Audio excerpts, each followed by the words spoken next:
What is home environmental medicine? Why should you care? Watch today's episode and find out.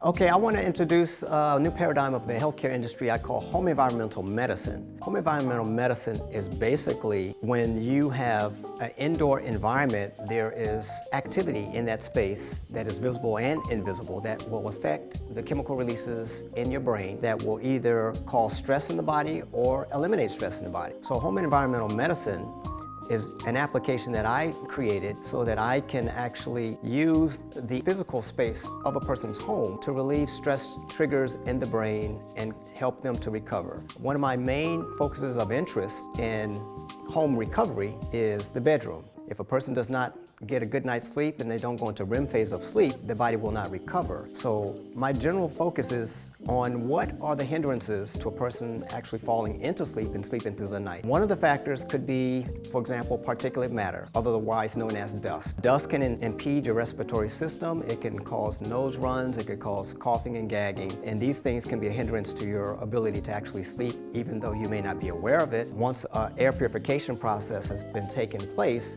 you will notice a difference in your ability to breathe and also in your ability to sleep. Light wave energy is vital to the function of the immune system and also vital to the function of the human brain. And there can be disruptors to the light access that you can get inside your home. So for example, if you have dirty windows, your windows haven't been cleaned, what it does is it actually blocks some of the light from entering into your home. There's a syndrome called SAD. It's seasonal affective disorder, which actually is caused by lack of sunlight exposure, specifically ultraviolet light, which actually governs the immune system and all of the circulatory systems in the body. So if you deprive a person of that actual wave light of energy, you will actually impede their progress and their opportunity to actually recover. So light wave frequency is very important, and the reason why intensive cleaning is vital to home environmental medicine is because particulate matter can actually cover surfaces that can bounce light and reflect light. So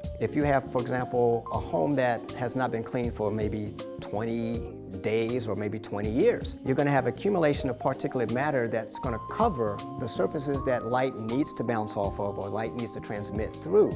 Another thing that you want to consider with home environmental medicine is the usage of poisons in the house. These poisons will produce a residual dust that will actually remain in the house. And so if you spray for ants or you spray for roaches, you spray for spiders, you have to at some point address the poison that is now part of your air. So when we look at particles in your home that may come from tobacco products, it may be coming from pesticides. These things are not supposed to be inside of your body, and once they enter in your body, there's no guarantee that the filters in your system are going to be able to eliminate them. Now, when we talk about filters in home environmental medicine, many of us have filters on our air handling systems, and we change those filters regularly because we know that they're trapping particles that are floating in the dust. Our human lungs, and we have cilia in our neck and also dust hairs, should I say hairs in our nose, they act as filters to the dust, but there are also particles in our environment that can actually bypass those filters. And when we talk about fine particulate matter, the tinier the particles are, the more dangerous they are to your body because oftentimes they can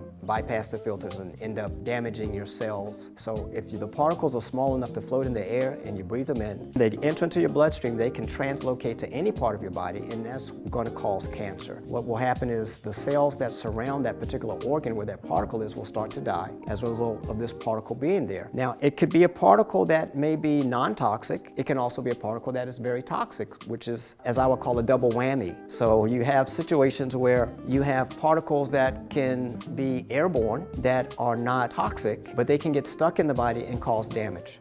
In this episode, we just scratched the surface of some of the things I'll be covering in this series. And if you're a person who is providing care for a loved one in their home, there's a lot of things that are being missed that are actually impacting their health and their ability to live a happy, healthy life inside their home. I'm the incredible Gregory Hunter, and I can't wait to help you live an incredible life. This is not maid service, this is intensive cleaning. So reach out to us with the information below, and we'd be glad to help you.